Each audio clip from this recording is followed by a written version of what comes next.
Suatu hari kota Baghdad digembarkan oleh kabar mengenai seseorang yang mengaku sakti. Di depan orang-orang, ia sesumbar bahwa dirinya bisa mengetahui peristiwa yang akan terjadi. Sontak hal ini membuat masyarakat penasaran. Lalu beberapa di antara mereka ada yang sengaja datang untuk meminta diramal nasibnya. Dengan ekspresi layaknya orang sakti, ia memberitahu kepada pasiennya tentang nasib yang akan terjadi di kemudian hari. Orang yang mengaku sakti ini cukup pintar mengolah kata, sebab apabila ramalannya tidak sesuai kenyataan, ia beralasan karena si pasien telah melanggar aturan, sehingga nasib baiknya tidak kunjung datang. Anehnya, ada saja orang yang percaya dengan bualan si peramal palsu ini. Walhasil rumahnya kini banyak didatangi pasien yang ingin diramal masa depannya. Hal ini tentu membuat Abu Nawas resah. Ia ingin sekali memberi pelajaran kepada si peramal palsu. Setelah berpikir lama, akhirnya Abu Nawas menemukan ide untuk mengerjai orang yang mengaku sakti itu. Esok harinya, Abu Nawas mendatangi rumah si peramal palsu dengan membawa tongkat di tangannya. "Ada apa, wahai anakku? Apa yang kau keluhkan?" tanya si peramal palsu dengan nada sok berwibawa. "Aku cuma mau tanya, apa benar Anda bisa meramal masa depan?" tanya Abu Nawas. "Tepat sekali, kamu datang ke tempat yang benar," jawab orang tersebut. "Oh begitu, selain meramal masa depan orang, apakah Anda juga bisa meramal nasib Anda di masa mendatang?" tanya Abu Nawas kembali. "Tentu saja bisa, wahai anakku. Aku bisa tahu apa yang akan terjadi padaku," balas si peramal.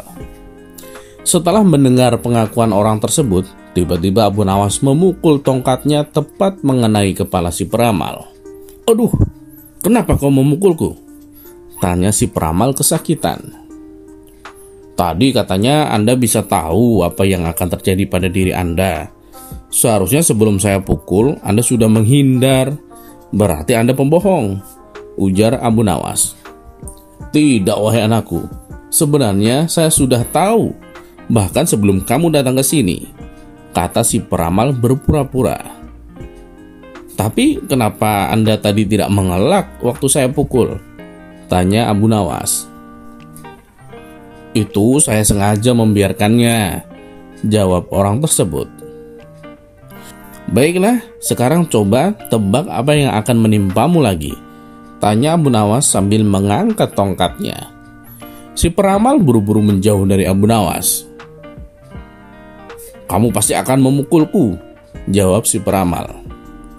"Anda salah," balas Abu Nawas. Bersamaan dengan itu, Abu Nawas menghancurkan barang-barang yang digunakan sebagai sarana perdukunan. Ruangan tersebut seketika berantakan. Banyak barang-barang pecah akibat pukulan tongkat Abu Nawas.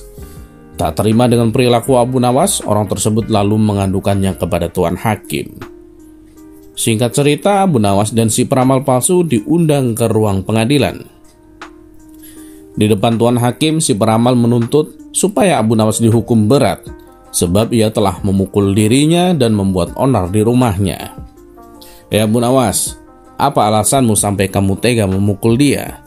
Dan kenapa engkau menghancurkan barang-barangnya?" tanya Tuan Hakim kepada Abu Nawas. "Begini Tuan Hakim, awalnya saya tanya ke dia, apakah dia bisa tahu nasib yang akan terjadi padanya. Dia kan ngakunya peramal, dan dia bilang katanya tahu. Tapi saat aku pukul dia pakai tongkat, dia tidak menghindar. Tuan Hakim pasti menghindar kan apabila tahu ada orang yang akan memukul Tuan. Jadi yang salah siapa? Dia yang pembohong atau aku yang memukul? Dan saat aku hancurkan barang-barangnya, ternyata dia juga tidak tahu Tuan Hakim. Kalau dia tahu, pasti sebelum saya datang dia sudah mengamankan barang-barangnya, ditaruh di dalam kamar. Katanya bisa meramal masa depan. Sedangkan masa depan dirinya saja tidak tahu.